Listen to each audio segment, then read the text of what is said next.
আমরা আছি এখন নেতাজি সুভাষচন্দ্র বোস ইন্টারন্যাশনাল এয়ারপোর্টে। কয়েকদিনের জন্যে কলকাতাকে বাই বাই করে একটু ঘুরে আসি।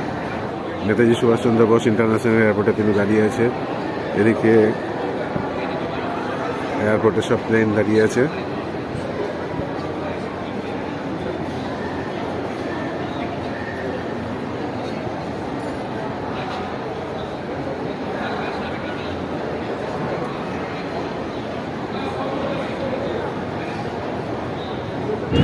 আমাদের ইন্ডিগো ফ্লাইট দৌড় শুরু করলো টেক অফের জন্য।